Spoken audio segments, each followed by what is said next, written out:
Namo tassa bhagavato arahato samma sambuddhassa. Namo tassa bhagavato arahato samma sambuddhassa. Namo tassa bhagavato arahato samma sambuddhassa. Samma sati ananda bhavita bahuli kata raga vinaya pariyosana hoti. Dosa vinaya pariyosana hoti. Moha vinaya pariyosana hoti iti. Dear Dhamma friends, as you all know, we are discussing Noble Eightfold Path in this series of Sutta teaching sessions. And for that, actually, I have taken Brahmana Sutta as the sort of the guiding Sutta. And it is actually available in the Magga Sangyutta in Sangyutta Nikaya. And there actually the incident happened, kind of an incident happened. There's a Brahmin called Janusoni, and he is going through the city of Sravati with an entirely white color chariot, and he too is wearing white color clothing, and even the horses used are white color. So likewise, it's entirely a white color chariot vehicle, and it was noticed by the people, and they were amazed by seeing that, and they were quite happy seeing that, and they were telling it's a type of a kind of a divine vehicle. And this was noticed by Venerable Ananda, who was in the alms round, and then after returning back from the alms round, he mentioned this to the Buddha, and he requested whether is it possible to have some sort of an analogy between divine vehicle according to the Dhamma. And then Buddha mentioned that it is nothing but the Noble Eightfold Path that we can say as the divine vehicle, as the Dhamma vehicle, as the supreme vehicle which is used in the battlefield of the defilements. Now therefore Buddha emphasizes the value of Noble Eightfold Path, and that is why we are discussing one path factor after the other, and now we have come to some extent. And there are path factors belonging to the wisdom sikha or panya sikha, the wisdom training, and those two are the sammaditthi and samma sankappa, right view and right intention. And then we come across sila sikha, and that is the morality training. That is where samma vacha, right speech, samma kammanta, right action, and samma ajiva, right livelihood is there. And then we come across the third training, that is called the samadhi sikha or the concentration training, and there we have three path factors, that is samma vayama, right effort, samma sati, that is right mindfulness, and samma samadhi, right concentration. Now actually we have completed panya sikha, wisdom training, and again we have completed sila sikha, the morality training, and again now we are in the concentration training, and last time we discussed the right effort, samma vayama. So today we have to discuss samma sati, right mindfulness. So there's a beautiful explanation given in the Satya Vibhanga Sutta, which is available in Majjhima Nikaya by Venerable Sariputta, and here he is explaining Katama Chauso Samma Sati Idhauso bhikkhu kāye kāyanupassī viharati ātāpi sampajāno satimā vinayya loke abhijjā domanassa. Vedanāsu vedananupassī viharati ātāpi sampajāno satimā vinayya loke abhijjā domanassa. Citte cittanupassī viharati ātāpi sampajāno satimā vinayya loke abhijjā domanassa. Dhammesu dhammanupassī viharati ātāpi sampajāno satimā vinayya loke abhijjā domanassa. Ayang uccatauso samma sati. So basically he is in summary explaining that samma sati, right mindfulness, is four foundations of mindfulness. One is dwelling in the contemplating of the body, and one is contemplating the feelings, one is contemplating various mind states, and again various mental objects, mental phenomena, and that is the four foundations of mindfulness he defined as the samma sati or right mindfulness. So here therefore we need to discuss all four foundations of mindfulness Since we already conducted a series of sermons explaining 4 foundations of mindfulness under Satipatthana Sutta, today I am not going to go in detail about each and every aspect of the 4 foundations of mindfulness. Rather, I simply give an overview. So I request you all to refer the previous sermons we conducted on Wednesdays, and that actually have covered comprehensively the 4 foundations of mindfulness. Now, first of all, we have to consider few aspects when you are developing mindfulness, and here Buddha has emphasized on each and every foundation that one has to maintain certain mental or certain kind of a mindset. Atapi sampajano satima vinayaloke abhijja domanassa. So that is how Buddha explained how our mindset has to be maintained during the development of the mindfulness. So atapi is an ardent effort in order to continue the practice, in order to start the practice and then continue the practice, as well as to abandon various defilements, obstacles coming on the way. You know that at the beginning the practice is quite hard, and there may be various obstacles, and mind is also subjected to various defilements, hindrances. So therefore the beginning is not that smooth. So you need a lot of effort. And at the same time, there are various hindrances coming on the way. And maybe lust arising, maybe anger arising, maybe sloth and torpor, drowsiness arising. And sometimes we have various regrets, remorse, and various doubts, even about the path, even about what we are doing, whether the practice is correct. So likewise, there are various doubts. Now, in order to overcome that, one has to have this atapi, the ardent effort. And then sampajano, and before that, let's go to satima. So satima is the term representing the mindfulness. So rather than dwelling in the past or in the future, one has to dwell in the present. Now one is fully in the present moment, and that is where the mindfulness has established. So that is the term satima representing. So we are not in the past or future, now we are fully in the present moment. Now just being in the fully in present moment is not enough, so Buddha emphasized another term, sampajano. That is where we have to be clearly comprehend onto which that we have established mindfulness. Say for example, if you are being mindful about the breath, once the mindfulness is well established, now we have to inquire into the breath. You have to investigate the breath. You have to clearly comprehend the breath. You have to see it at various angles so that you get a clear picture about the breath. So this actually is not an experiment that we are doing like scientists to understand what is the quantitative amounts of various types of air available in the breath. Rather, by doing this exercise, there are various qualities developed in our mind. So that is a kind of a strategy that we are taking. So breath at that sense behave like a tool for us to develop those various qualities.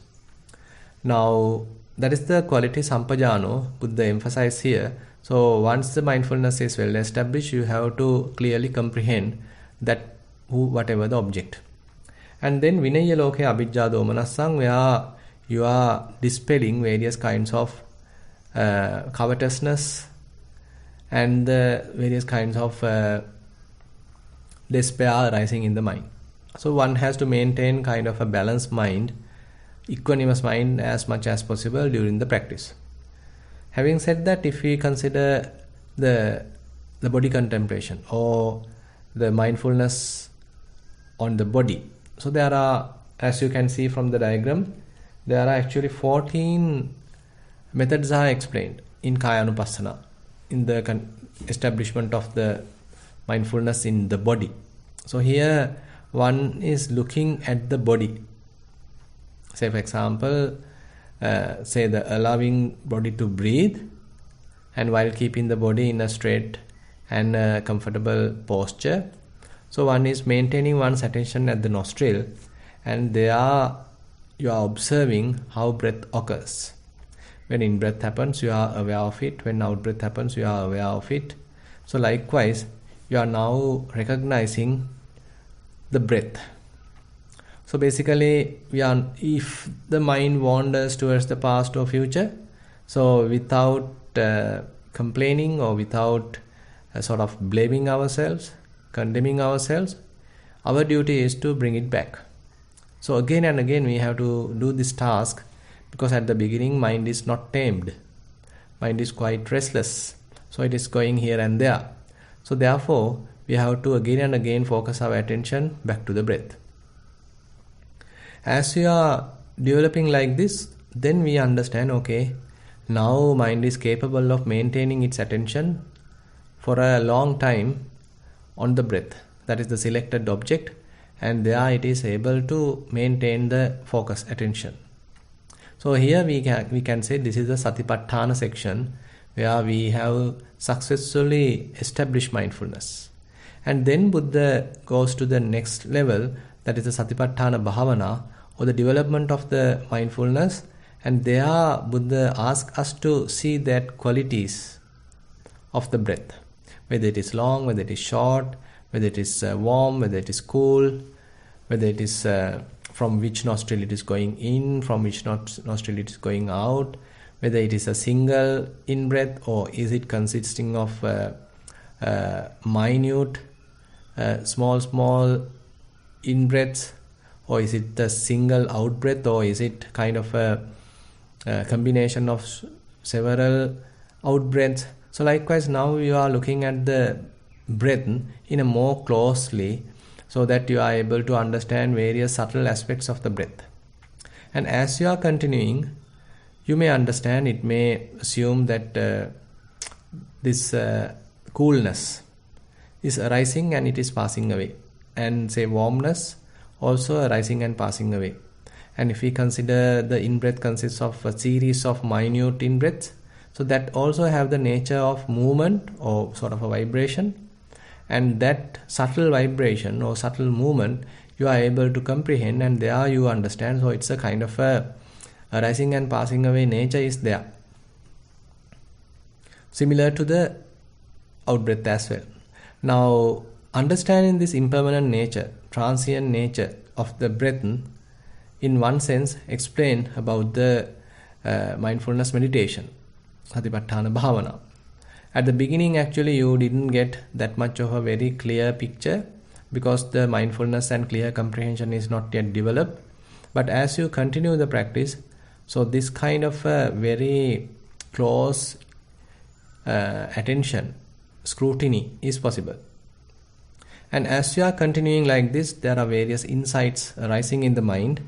So you understand, okay, this whole process is impermanent, and on the other hand, this is subjected to kind of an oppression because of this impermanence, and therefore can't expect lasting happiness from this sort of a process, and the whole body depending on this process.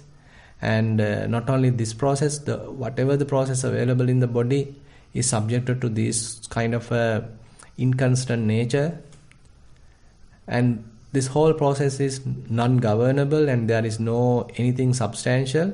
So likewise, you are able to recognize various insights. So as the practice growing, various insights are also happening, and your wisdom is growing. And in a given moment, say when the mindfulness has well established, clear comprehension also has well improved, and you have continued the practice for a long time, as a result you are able to develop wisdom, and once it comes to maturity, so there's a possibility of relinquishment. So at this moment, mind is not attached to any kind of a feeling or any constructions. Rather, mind is well observing the nature of the breath. And now you can't even distinguish whether it is in-breath or out-breath. There is a kind of a sensation, kind of a vibration, kind of a movement, and you are so closely observing that. And it is so transient, so impermanent. So by seeing this nature, so mind may in a position not being able to get any kind of a sign of the breath. Now everything appear like flux, everything like mixed, and there's a sort of a dispassion arise, and then the mind probably get freed or released for a moment. Now as you continue this practice again and again, so this process happens again and again, and you are able to recognize this freedom for a short time. Say 5 minutes, your mind is free. There is no grasping, no clinging, no attachment. Similarly, as you are continuing, you can maintain that for 10 minutes. Now you can maintain it for 15 minutes. So likewise, you are now improving. And as you improve this, there you will understand, why can't I maintain this kind of a free state of mind?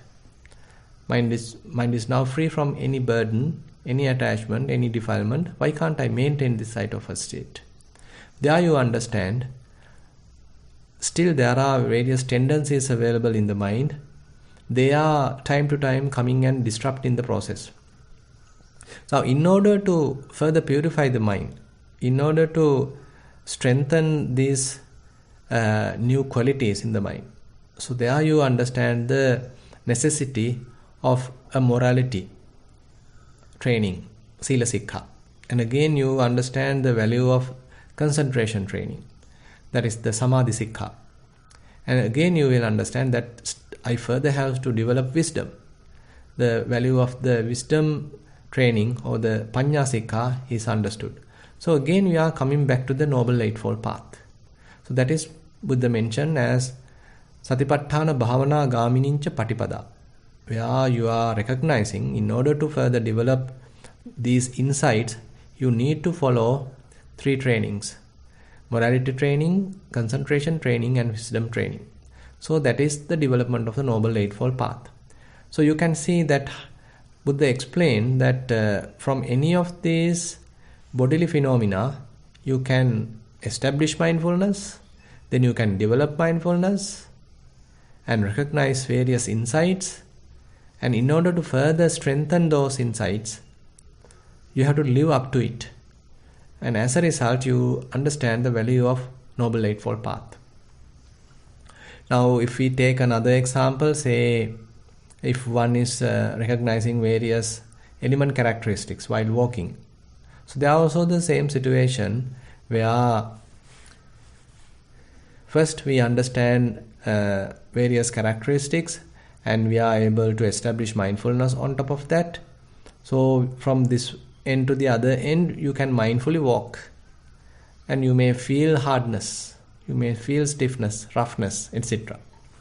And once you are capable in doing that, now we have to further enhance that skill by recognizing various other qualities, various other element characteristics.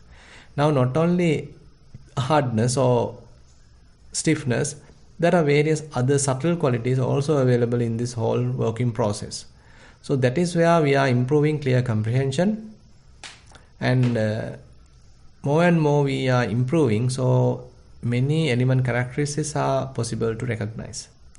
So as you are further continuing, you understand, okay, these various characteristics are quite transient. They don't arise and stay for longer, rather they quickly pass away. So there also you understand the impermanent nature using element characteristics. And not only during the walking, you can develop it while sitting and while standing, and during any posture one is able to develop it. Now this is the Satipatthana Bhavana, where you are developing mindfulness and various insights are now happening. Now as I mentioned before, now as these insights are growing, wisdom is growing, so there could be a situation that mind let go of this whole process because it is impermanent, transient, inconstant, unsatisfactory, and non-governable, and non-self. So the mind starts to let go the whole process, and temporarily mind could get released. So this freedom, this release has to be further enhanced. So there again you can come across the value of Noble Eightfold Path, a value of a morality training, value of a concentration training, and value of wisdom training. Now, if we come to Vedananupassana, say you recognize various types of feelings are there. Pleasurable feelings, painful feelings, equanimous feelings. So now you have gained some amount of concentration, mindfulness, and using which you are maintaining your attention onto these various kinds of feelings. And you understand. When a pleasurable feeling arises, you understand. When an equanimous feeling arises, you understand, you recognize. When a painful feeling arises, you recognize. And you continue like this. And as you are improving your practice, there also you may understand. So this painful feeling is not a single painful feeling.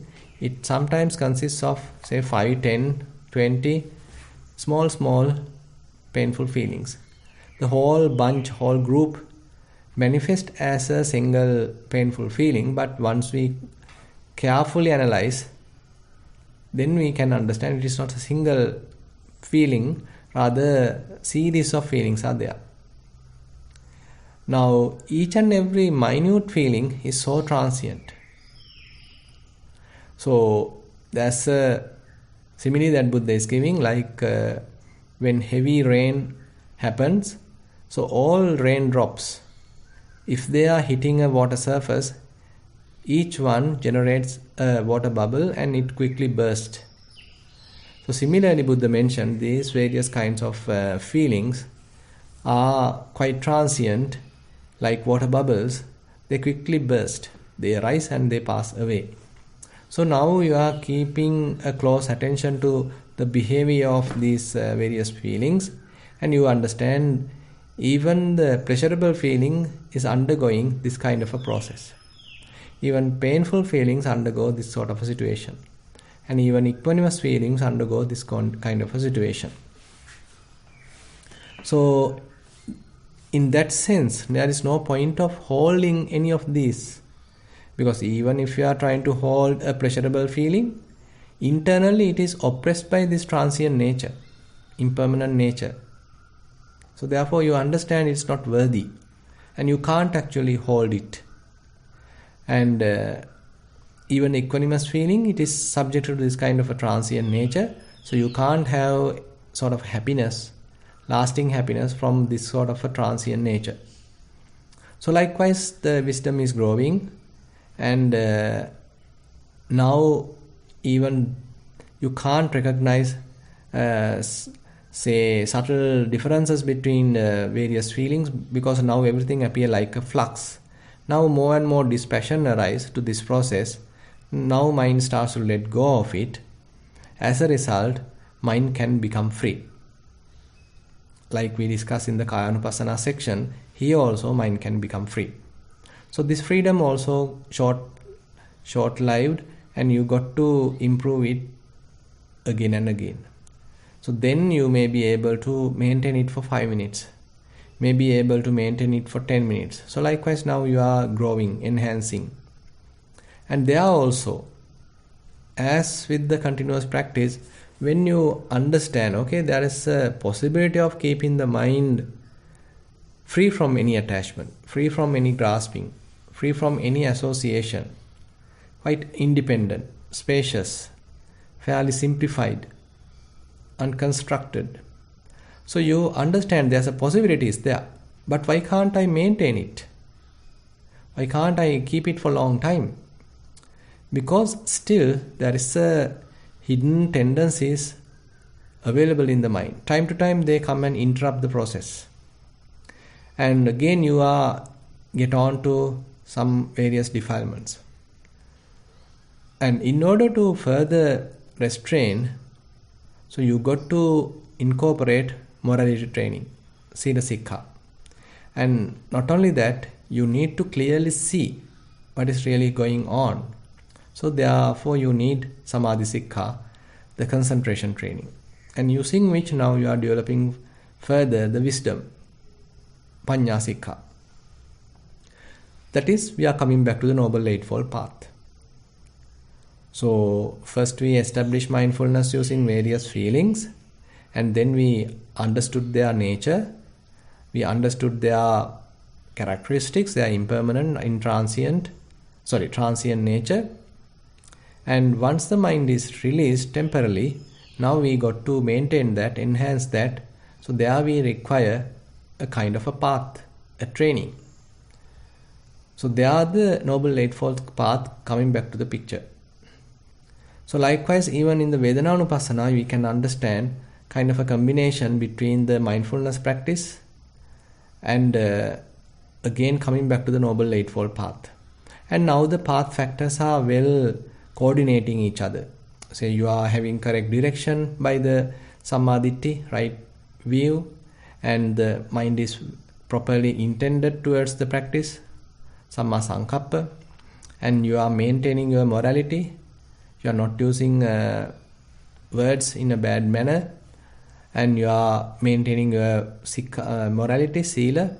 So that is the Samma Vacha, Samma Kammanta, Samma Ajiva. And the whole process is maintained with effort, because still there are obstacles coming on the way and daily practice has to continue. So likewise, right effort is also there. And you are maintaining right concentration, and again now developing Samma Sati, right mindfulness. It's a kind of a collective or collaboration going on between the path factors. Now if we go to the Chittanupassana, so now you already have gained fair amount of mindfulness through previous practices. Say Kayanupassana you are somewhat familiar with, and you have developed fair amount of mindfulness through that. And again, if you did Vedananupassana, through that also we are able to develop fair amount of mindfulness, clear comprehension. So you are not a sort of a beginner now, rather you already have gained some amount of skill in mindfulness and clear comprehension. So with that skills, you can now watch the mind. So this is little tricky. Previously, actually, when some sort of a bodily process happen, you can keep your attention to that like an outsider. Say for example, we allow the body to breathe, and we maintain just our attention close up the nostril and we watch. So here we are like an outsider. Body is simply allowing to breathe as it like. So it's another process, it's a physical process. And the recognition happens through the mental process. Now this perspective is quite important. So as we develop mindfulness, so there are various other processes, and we are able to recognize it as a third person. There are various element characteristics. Now we can recognize them as a third person. We suppose that we are walking and foot is touching the ground, and there are various sensations. Like an outsider, we can watch the whole process, and even can recognize these subtle sensations. Now this perspective has to be well recognized. Each and every anupassana, the establishment of mindfulness, has this perspective.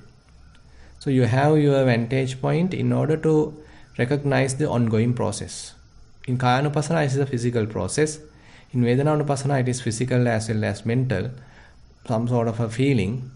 And now in Chittanupassana, actually you allow the mind to little freely move, and then you see it as an outsider. There's a beautiful simile given by Venerable German Analayo. So there he mentioned, suppose you are a father or a mother and you have few children, and you are taking them to a playground, and you allow them to now play. So they are jumping, laughing, and running, and so much. So they are enjoying. And you as the parent, you are simply watching them. You should give them freedom to play. But you are not playing, but you are keeping an eye. You understand, these children require some freedom. They can't just be in the room, in a home. Rather, they have to be given some freedom to play, and you are now taken them to a park and you allow them to play, and they are now playing and you are simply watching.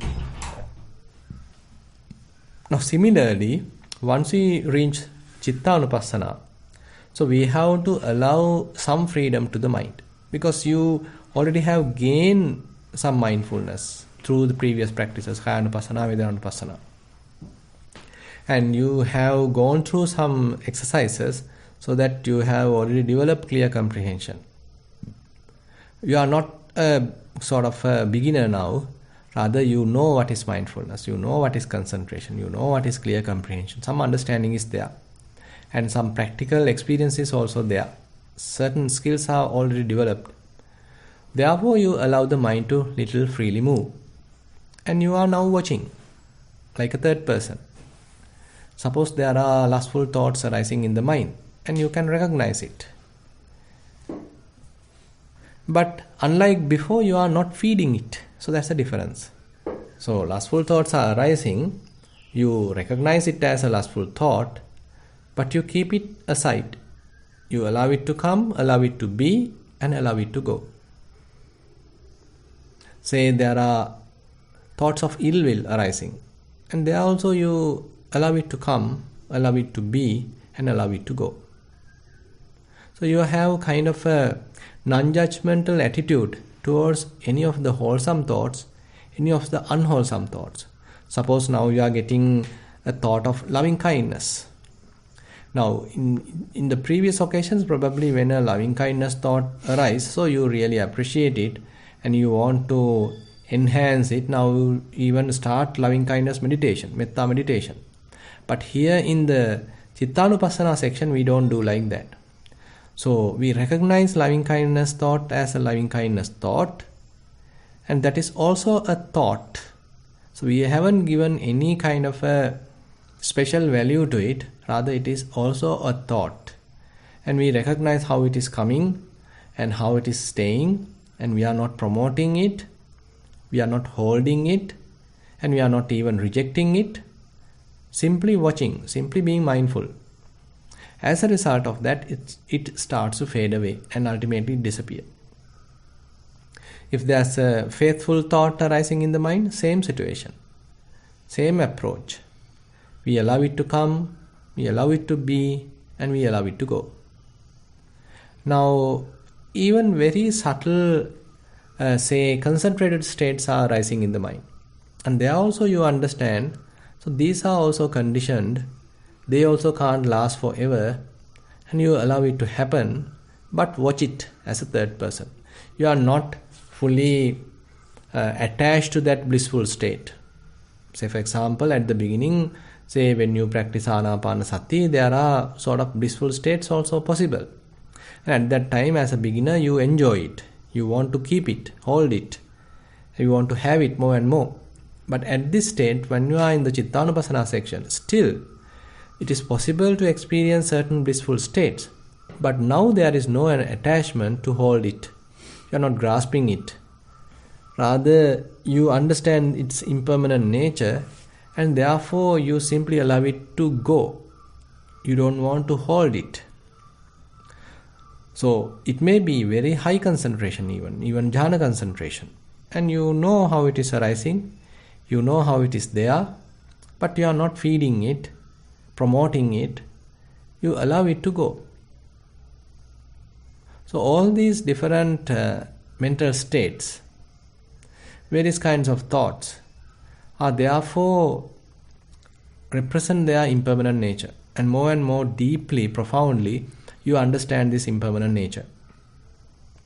So in Chittanupassana again, so you understand various insights. So you are able to experience various insights by observing the mind.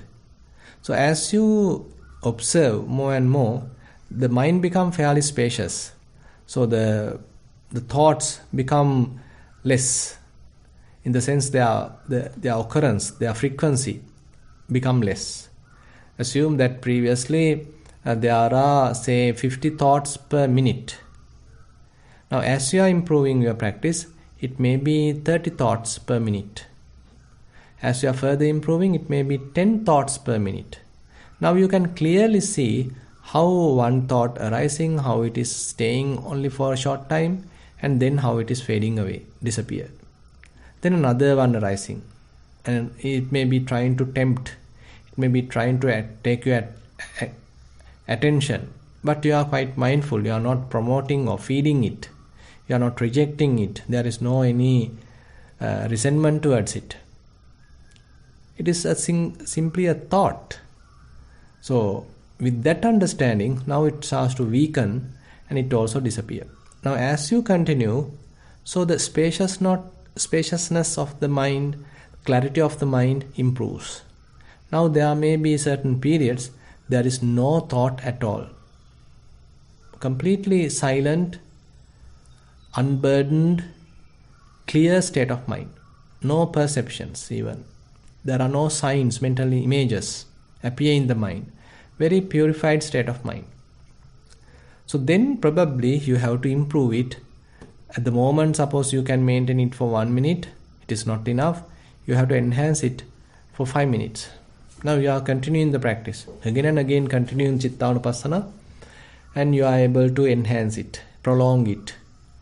So in order to do this process and in order to maintain that clear, pure state, you understand the value of morality sikha, sila sikha, morality training.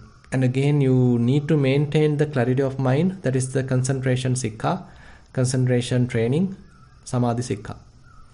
And still there are various hidden tendencies, latent tendencies in the mind. Still fair amount of ignorance is there, craving is there.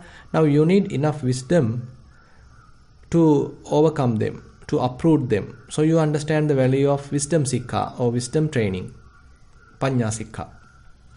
So we are coming back to the Noble Eightfold Path. So in Chittanupassana also, therefore you can understand, so there are first actually the establishment of mindfulness onto various thoughts, mental states, and then the development of various insights, and then getting into a path for long-term practice and long-term development. So that is Noble Eightfold Path. Now when it comes to Dhammanupassana, so there also Buddha emphasized this nature. So starting with hindrances, now you are paying close attention to various hindrances arising in the mind, and you can even recognize them at their very early stages. During their inception, you can recognize how an hindrance arising, and now you are not promoting or feeding it, you are not driven by it. As a result, it starts to fade away. Now, as these hindrances are further and further weakened, bojjhangas, enlightenment factors become stronger and stronger. So the mindfulness is improving, then the investigation is possible, you can clearly recognize everything, and you know time to time there are sort of tranquility states, mind is fairly calm, and sometimes even very comfortable feeling is also there, and the concentration is there because the mind is very clean and you can recognize each and every phenomena happening, and equanimity is also there because there is less work to do now. Now the enlightenment factors actually have to develop in a more restful, relaxed manner. It is not that you are striving, rather you are continuing the practice with a more relaxed atmosphere, with a more relaxed attitude. So Buddha mentioned that viveka nisitang, viraga nisitang, nirodha nisitang, osagga parinaming, sati sambojjhangam bhaveti. So one is developing the mindfulness enlightenment factor with the association of a relaxed state, with the association of a dispassion, with the association of a cessation, and with an attitude of relinquishment. Now more and more, rather than holding things, grasping things, so the mind is attuned towards relinquishment. Now nothing remains in the mind. So there were various mental images previously hindered the mind or previously occupied the mind. Now you understood, okay, these signs are now very much like erased. They have blurred, they have gone. And as a result, mind have fairly cleansed. It is more clean now. It is so vivid. Say for example, there is a water pool, and if it consists of a lot of mud and all the waste, garbage, whatever it is, and you can do some sort of a purification process. First, assume that you are doing some hard purification process, so the gross impurities may be removed, and then you're taking it to another filtering process which may be more subtle, and the middle level of impurities may be removed, and then again you take it to another very subtle purification process, filtering process, and even the small particles say are removed. So likewise the water become more and more transparent, more and more pure, and even possible to drink. So likewise it's getting more and more pure, more and more filtered, cleansed, and now you can see the bottom of the pool. Similarly, in the mind, at the beginning there are so many defilements, hindrances, but we are continuing the practice, and as a result of the practice, it is enhancing, developing, and clarity is improving, and stability also improving, and as a result of that, further and further, mind become pure and pure. And when it comes to Noble Eightfold Path, and there again the Four Noble Truths are emphasized, and that is available in the Dhammanupassana, where you are even recognizing very subtle say stress moments, tension moments, and now you are allowing to letting go. You are relinquishing those, and further the attachment is let go of, and the desires are let go of, and mind is more and more resting on cessation. So therefore, even in Dhammanupassana you can understand, okay, it is a sort of a process where it has the establishment of mindfulness, and then the various insights are arising, and now you got to adhere to a path which you have to develop them, and you have to experience them fully, and you have to enhance it, and you have to complete it or fulfill all the necessary qualities, skills, and there you required a very good path. That is a Noble Eightfold Path. So likewise we can explain Samma Sati, right mindfulness, in this Noble Eightfold Path. And with that, I like to conclude today's Dhamma sermon, Sutta teaching session. Now I open the session for questions. Thank you, Bhante. Sadhu, sadhu, sadhu. So for any new friends that's joining us today, you may ask questions by raising your hand, or you may send them to me via chat.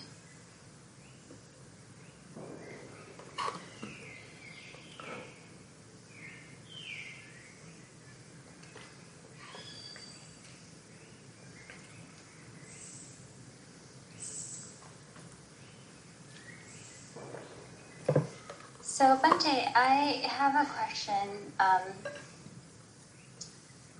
In my personal experience, I feel like my daily practice at home is just kind of maintaining a certain level of practice, or just, I don't feel like I'm necessarily improving per se, and only it's during the retreats and intensive meditation time that I'm able to improve.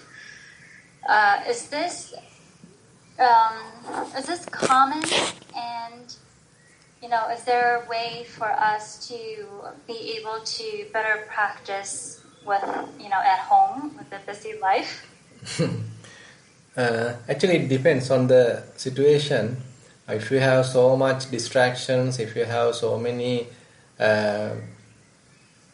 duties again, and if you are still at the beginning stage, so then it would be a little difficult, because you haven't yet straightened the skills, and already they are quite fragile, And because of the situation, because of the various circumstances, so what is developed may start to fade away.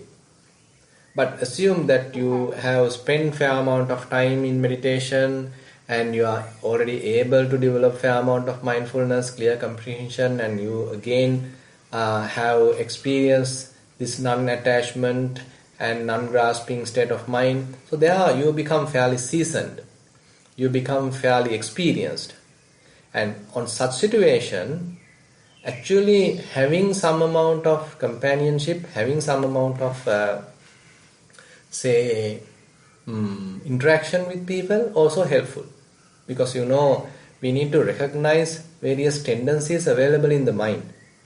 So now you already understood the pure state of mind, non-attachment and non-grasping state of mind, but still the hidden tendencies are there. Even though you are able to touch the pure state of mind, it doesn't guarantee that the hidden tendencies are removed. So they are there. Now, in order to get an opportunity for them to arise, you need certain amount of association. Now you suppose that you are involved with various daily cause, and there are sometimes resentment arise, sometimes anger arise, sometimes attachment arise, sometimes jealousy arise. So many defilements are now popping up because of these daily cause, daily various activities, and you assume that you are with the office environment, and some people are, say, arguing and all these situations. So many defilements are possible to arise in the mind. As a skillful practitioner, you can make use of these opportunities. So rather than taking them personally, so you can see how these defilements are arising, how hindrances are arising, like we do in the Dhammanupassana, Chittanupassana. Even though you do daily course and the office activities, you are on constant guard of the mind. So without your knowledge, can't have any kind of a defilement. Without your knowledge, can't have any type of a feeling. So you understand, okay, there are certain feelings, there are angry thoughts, there are resentment, there are attachments. So knowingly they are happening. So with your knowledge, they are happening now. Probably you can't stop them, doesn't matter. But once they arise, you have a duty. That is to see their impermanent nature and allowing them to fade away and return back to the calmness of the mind, tranquility of the mind, non-attached state of the mind. So therefore a kind of a constant practice is there. So because of whatever the situation, there again kind of a turmoil happens in the mind, agitation happens to the mind, and you recognize it, and you recognize the impermanent nature, you recognize the gross nature, you recognize the constructed, fabricated nature of this new state, and then quickly return back to the previous very simple and non-attached, fairly spacious, pure state of mind.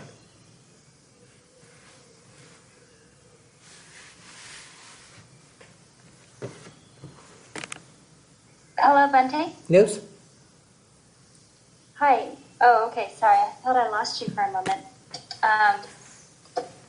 So I think maybe I have the wrong understanding that I thought as your practice continues to develop that your defilement should lessen. Yes, because yes. I do notice, or should we gauge our level of practice and whether we are improving and progressing based on whether we are able to notice the arising of the defilements and able to see how they evolve and change and, sometimes fade away. Yeah, actually, your defilements are fading, true. But the thing is, now at the beginning, we are developing ourselves in a more artificial environment, in a sense. Say you are keeping yourself cross-legged and you are in a very quiet place and you are with a lot of effort and high concentration. Under that circumstances, suppose now the defilements are not there. But it doesn't guarantee that they were uprooted. Once you loosen your concentration, once you go out, once you come back home, once you go to the office, again the defilements are arising. Why? Okay. Yeah, because Thank you. so because the tendencies are there, potential is still there. Because of the setting, you are able to temporarily subside them. But the developed skills have to be skillfully used to recognize these defilements. In order to recognize that there should be certain opportunities, happen in order to arise them. Now suppose you are with a certain person and he is not behaving as you wish, and you get upset, you get sort of a resentment towards him. Now you got to recognize this defilement. Okay, this is ill will. Previously mind was calm, quiet, free from ill will, but now see the ill will is arising. Now you recognize it. Okay, now you are not actually sort of fearful about the ill will. You know how to handle it, and you see the tendency in the mind. Now previously it was hidden, but now it has come to the surface of the mind, and you are dealing with it now, and you are allowing it to fade away. Slowly, this manner, we have to weaken our habitual tendencies. So this is the way that we can overcome various defilements, just by being in a concentrated state of the mind. So we can't overcome defilements. Okay, yes, thank you, Bhante. Yeah. Thank you very much. So the next question is, Dear Bhante, how do we understand the third person observation as not I? Thank you. Not I. Good question. Actually, while during the observation, if you get a kind of an ego, so that ego thought also has to be recognized. Say in Chittanupassana, say lustful thought can be recognized. Say ill will also can be recognized. Similarly, you should recognize how I is constructed, how a feeling of mind is constructed. You feel kind of possessing, you want to have it, you want to make it yours, so that kind of a greediness arising, you got to recognize. And sometimes we create a person, so that has to also be recognized. Say for example, you are able to maintain your mind clean, but all of a sudden some incident is memorized, coming to the mind. So when you are sort of enjoying that incident, so you remember, okay, I am the one who did that, okay, because of me that he is in a good situation now, I am the one who helped. So likewise, there's a self-appropriation happens. So you are promoting a self-view. So this has to be recognized. So the recognition is even there, even common to this I-making and mind-making. So if the mind is free from I-making and mind-making, just the pure awareness is there, there is no constructions. Now, observing like a third person does not mean that I am observing, but the observation is there. So it's an interesting part, by the way. It is so subtle how tricky the mind is trying to tempt us, trick us, and it is the clear comprehension and wisdom which is helping us to recognize these very illusionary states of the mind. When we are able to overcome one hindrance, we may be trapped in another hindrance, another defilement. So we have to be very skillful and very humble and with a fairly pure state of mind in order to recognize these subtle defilements.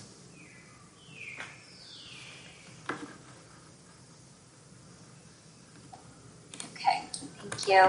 So the next question is, Bhante, can you further elaborate the characteristic of non-attached state? Some of us may be experiencing it, but fail to recognize it as it is. Yeah, so actually we discussed this several times. Now as we discuss, suppose you are developing, say, Chittanupassana. I'm just taking an example, but you can do it in Kayanupassana, you can do it in Vedananupassana. But now we are explaining through Chittanupassana. Say you are allowing various thoughts to come, you are not afraid of them, you already gain fair amount of mindfulness, clear comprehension, so you know the nature. So you know when a lustful thought comes, it is not permanent. And you allow it to come, allow it to be, allow it to go. Now it has gone. Now the mind is little free. There's a little gap. Then another thought is coming. you do the same process. Now it is also gone. So likewise, you recognize kind of a gap between thoughts. They are not sort of intertwined. Rather, they are coming one after the other as a series, one after the other. So you can clearly recognize their distinct nature, distinct characteristics. And you can even notice certain gaps between two thoughts. Now, as you are further and further improving, so this gap start to enhance. Now, less and less thoughts, but more and more sort of a resting period, absence of thoughts. So during this absence, if you are not holding any kind of a element characteristic, any kind of a bodily process, if you are not holding any kind of a feeling, now the mind is also free. So at this situation, mind can be free because there is no attachment towards the body, no attachment towards the perceptions, signs. Mind also has cleared, and there is no attachment towards any kind of construction. You are not making any chetana, intention. You intentionally not thinking anything at all. All the thoughts, naturally they came due to certain other reasons. It is not that you willfully think. Rather, whatever those thoughts occurred also have gone because you have no interest on them. You have kind of a dispassionate attitude towards them. So they also have gone. Now the mind is fairly pure and free. So this freedom has to be further enhanced. So this is how actually we have to come to that state. And once you are able to touch it, you got to enhance it further and further. Okay, thank you. And I'd like to invite Chitra Devi to please ask the next question. Yes, thank you. Bhante, now you spoke about discussion and cessation and relinquishment. Now, when we go into a very peaceful state and the thoughts are getting less, and you say we are not grasping or holding on to anything, we are just watching whatever there is, and there is a peaceful mind and the body is extremely comfortable. So, are we letting, we are not holding on to them, but we are also experiencing some very beautiful,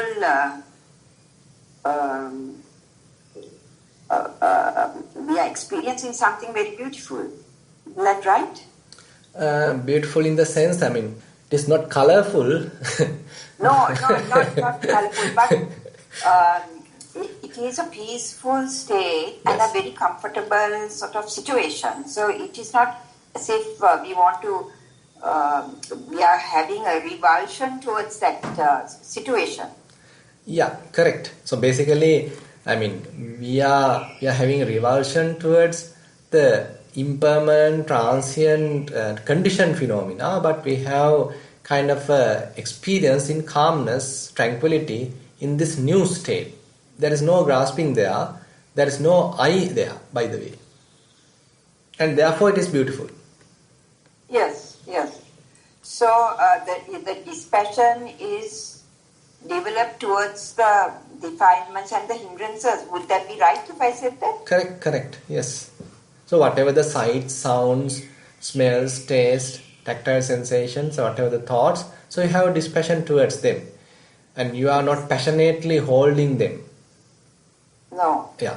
And I think that is manifested in your daily life, like one finds that one is not holding on to various experiences that one would have held on to in the past. Yes. Would that be right if I said that? Correct. Actually, we start this experience in a more narrow point of view at in our walking session, maybe in our sitting session. But as we are growing it, improving it further and further, so it can actually manifest in daily activities as well, as you said. Now, even though we started it to experience in a more, narrow form, but it starts to grow and it starts to even mold our character And as you said previously, we are quite holding to things, we are being attracted to various things, we are passionate on various things. But now it becomes somewhat, say, calm, relinquishing, and the mind is not holding. Even though sights are there, mind like to stay secluded. Even though sounds are there, mind is not attracted towards them, but rather mind like to be secluded. So likewise, mind is finding its own independence, not depending on sights, sounds, thoughts, etc. Rather, mind has now recognized its own sort of a home position, kind of a original baseline, kind of a comfortable region where it can maintain a non-friction area, non-friction, say, abiding. Yes, Bhante, but as you were explaining to Jennifer also, that there are times when the ill will does come when you are interacting in a work situation or whatever, these things stir up you, but it doesn't just disappear altogether. Yes. So it depends. Actually, certain minor things may quickly disappear, and you have a fair amount of resilience to come to the previous situation. But there may be certain, say, strong situations which may even penetrate to the heart and stay there for a long time. And so more and more you start to letting go, more and more you have some forgiveness. So those qualities actually helpful. So to sort of allowing those situations also to fade away without holding them. Because now when we are holding and when we are repeatedly taking it to the mind, so it makes a kind of a scar in the mind. You know, Yes. I mean, you already recognize that the mind is fairly pure. That is the original state of the mind.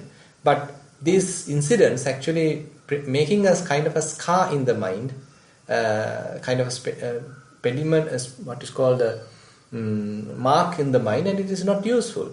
It is basically ruining the purity of the mind. So you are simply not keeping it for a long time, simply returning and coming back to the purity without holding those grudges in a way.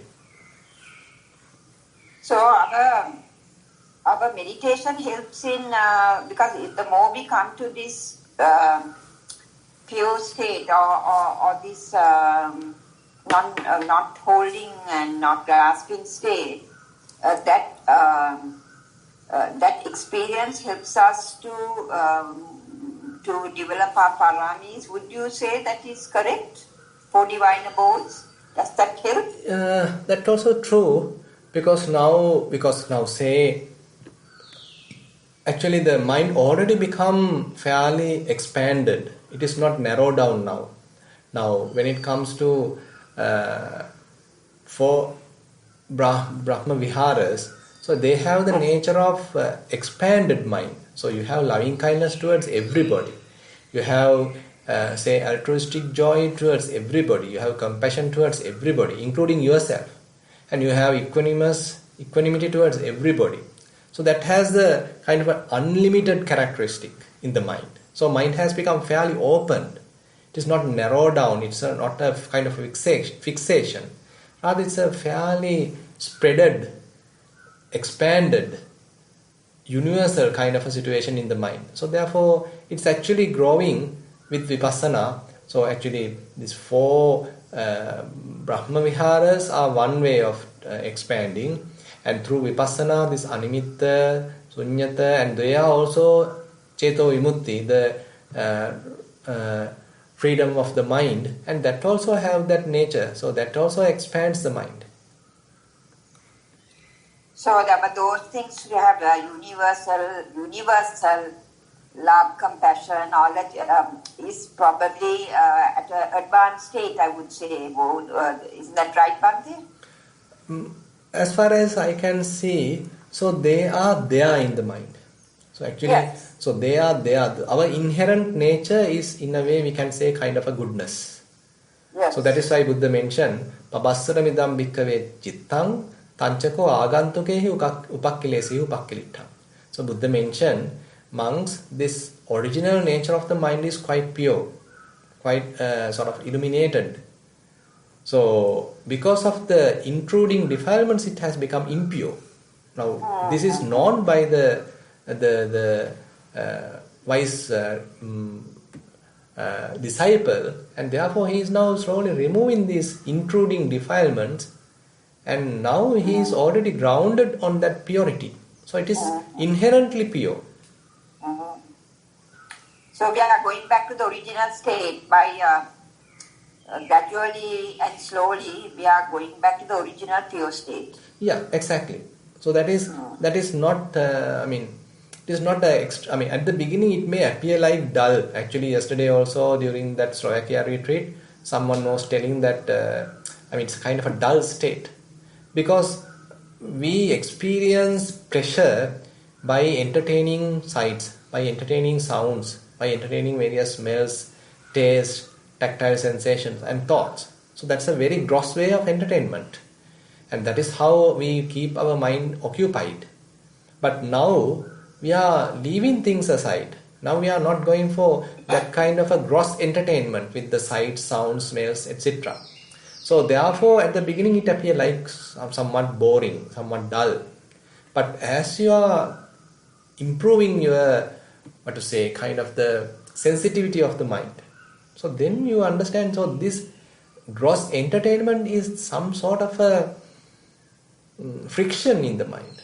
So your mind has to go and involve, and you have to construct, you have to fabricate, and in a deluded manner you have to entertain.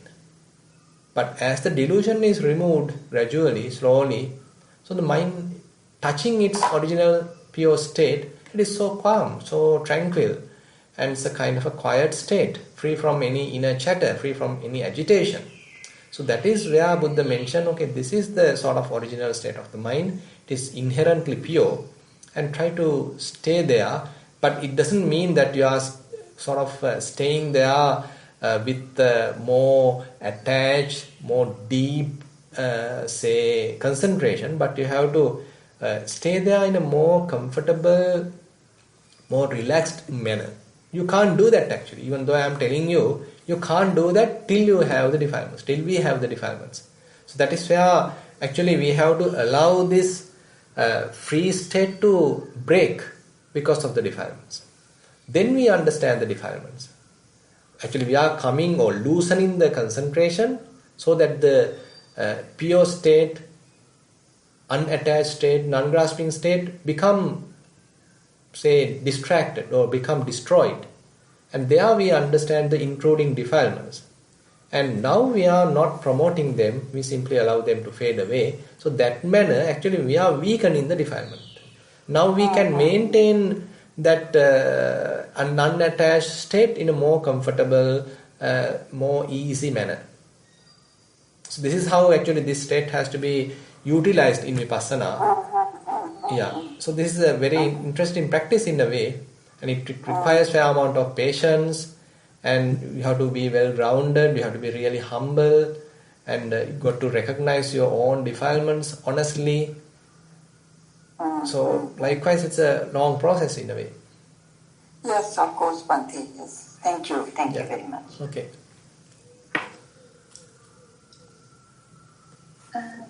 Bhante, that I believe is the last question that I have so far. Okay, so good. So then actually we have come to the end of today's session, and we have spent some time in discussing the Sutta, and again we spent a very good conversation. So with that we were able to accumulate a lot of merits. Let's share these merits with all the beings. Let's recite the traditional verses. Ettavata ca amhehi sambatang punya sampadang sabbe deva anumodantu sabba sampatti siddhya. Ettavata ca amhehi sambatang punya sampadang sabbe bhuta anumodantu sabba sampatti siddhya. Ettavata ca amhehi sambatang punya sampadang sabbe satta anumodantu sabba sampatti siddhya. Akasattha ca bummattha devanaga mahiddika punyantang anumoditva chirang rakkantu sasanang. Akasattha ca bummattha devanaga mahiddika පුඤ්ඤන්තං අනුමෝදිත්වා චිරං රක්ඛන්තු දේශනං ආකාසට්ඨා ච බුම්මට්ඨා දේවා නාග මහිද්దికා පුඤ්ඤන්තං අනුමෝදිත්වා චිරං රක්ඛන්තු මම් පරං ඉදං වෝ ඥාතීනං හෝතු සුඛිතා හුන්තු ඥාතයෝ ඉදං වෝ ඥාතීනං හෝතු සුඛිතා හුන්තු ඥාතයෝ ඉදං වෝ ඥාතීනං හෝතු සුඛිතා හුන්තු ඥාතයෝ ඉමිනා පුඤ්ඤ කම්මේන මාමේ බාල සමාගමෝ සතං සමාගමෝ හෝතු යාව නිබ්බානපත්තියා ඉමිනා පුඤ්ඤ කම්මේන මාමේ බාල සමාගමෝ සතං සමාගමෝ හෝතු යාව නිබ්බානපත්තියා ඉමිනා පුඤ්ඤ කම්මේන මාමේ බාල සමාගමෝ සතං සමාගමෝ හෝතු යාව නිබ්බානපත්තියා සාදු සාදු සාදු